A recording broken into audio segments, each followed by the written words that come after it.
Right, guys, it's good to be here, and I thank you, John, for inviting me and giving me this opportunity to share a wee bit of my story. Hopefully, this will encourage some of you and stuff. But my first thing I was going to ask: is there any barbers in the house? I've not had a haircut in weeks, and my barber seems to keep cancelling appointments. And I was hoping my hair was going to be cut for today, but unfortunately, it wasn't. So if there is any barbers in the house, I'll catch you at the front door. When I leave, maybe get a wee haircut off you. So my story. I think a lot of people think you need to have a bad start in life to get caught up in addiction, but it's not the case. I grew up in a really good family home. I've got to say that, my sister's here, but I grew up in a very good family home. I knew I was loved, I was looked after, I was provided for, and I had a really good upbringing, loads of amazing family memories and stuff. So I just kind of wanted to address that first. It was nothing to do with my upbringing, why I ended up in addiction. Some things in life you can't stop for coming into your life. A lot of things are a choice. Addiction for me was a choice later on in my life. But at the age of 3, I got diagnosed as being an insulin-dependent diabetic. So I kind of grew up with the struggles of having to adapt to that, taking insulin, testing my blood sugar, and it was quite difficult. I found it quite hard to manage and stuff, and going through primary school was really difficult. See, my addiction problem started with sugar. I was a diabetic with a sweet tooth, which is a dangerous combination. And my behaviour would revolve around about how much sugar I'd had when I was at school, and most of the time I'd end up standing at the school radiator most lunch times because I'd been misbehaved, and I'd be getting roused off the teachers and stuff. So I think that's where my first kind of addictive problem started. My dad used to. I used to go down to the local shops to try and buy as much sweets as I possibly could, but I'd end up in and out of hospital on numerous occasions, nearly dead on a few incidents. But my dad actually, it was like something out of the Crime Watch videos. Every time I'd walk into a shop, this guy would pull out a photo and he wouldn't sell me sweeties. He wouldn't sell me any sugars. So I'd be waiting outside shops, waiting for guys to be able to go in and buy me sugars and stuff. I'd love to say that that was my only addiction, and that the rest of my life was there was no problems at all. But unfortunately, that wasn't the case. And probably early on, I got involved in the drink and drug scene. And just to be honest with you, I just loved it. I loved the partying. I loved the freedom that it brought me. I was quite a shy person. I was quite introvert. And drinking drugs brought me out my shell. It made me a very overly confident person.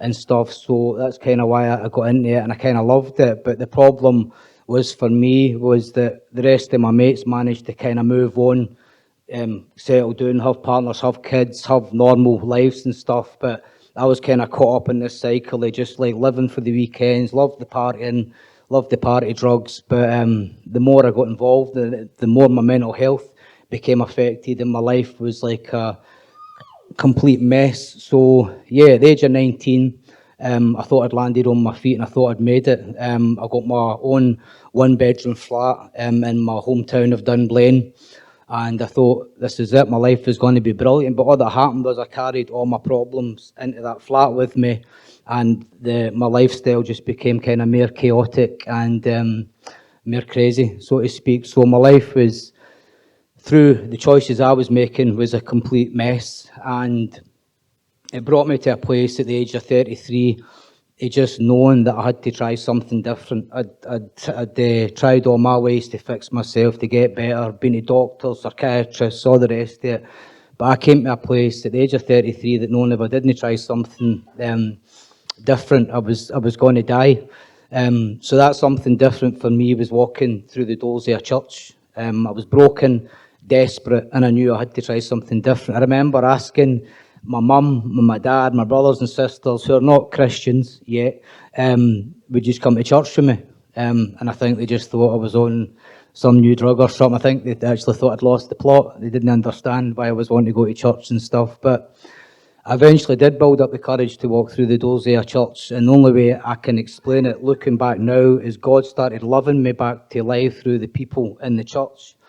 I changed my circle of friends and stuff, and things started to change. In addiction, your head's kind of full of nonsense, full of lies, full of rubbish and stuff, and it took me to have an encounter with the truth, who I was and who God was for my life to begin to change. And it says in the Bible, you shall know the truth, and the truth shall set you free. So for years in addiction, my thinking was crazy. I wasn't in a very good place, but then I had an encounter with the love of God and the truth of who Jesus was in my life. Slowly but surely, started to change. There's a guy called Mark Twain, and he says that there's two most important times in your life. There is the minute you're born, the moment you're born, and then the second reason is when you find out why you were born.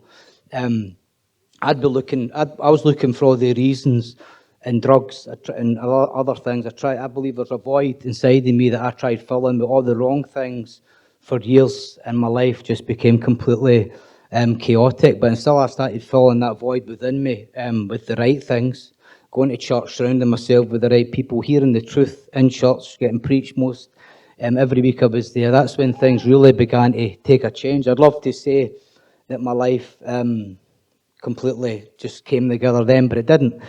I went to church for a couple of years. Things did start to change for the better, but I tried to run before I could walk. I got in a couple of relationships that weren't good for me. Through my choice, once again, wasn't forced upon me, and I went back to my old coping mechanism when I was hurt, which was taking drugs. So I had to go away and get help and go into a Christian rehabilitation centre, and that's where I really kind of understood and started to realise the importance of having a relationship with God. That wasn't in place before. I had a relationship with my pastor early on in my recovery, but I didn't have a relationship with Jesus. So I got that in place when I was in recovery in the Haven, and that's when things really started to change. I came out of the Haven. I've been probably clean and free off the heroin for 7 years this October. My life's completely changed. It's completely turned around, and I believe and know wholeheartedly that it's the reason that I've changed is because of God. I had to start making different choices and started doing different things. There's a verse in the Bible that I think covers what I'm trying to say very well, and it's in Ecclesiastes 3:11. So my life was mental for years, making loads of wrong choices, running about with all the wrong people, and things didn't change until I started doing different things. And this verse for me kind of sums it up. He has made everything beautiful and appropriate in its time. He has also planted eternity, a sense of divine purpose in the human heart, a mysterious longing which nothing under the sun can satisfy except God.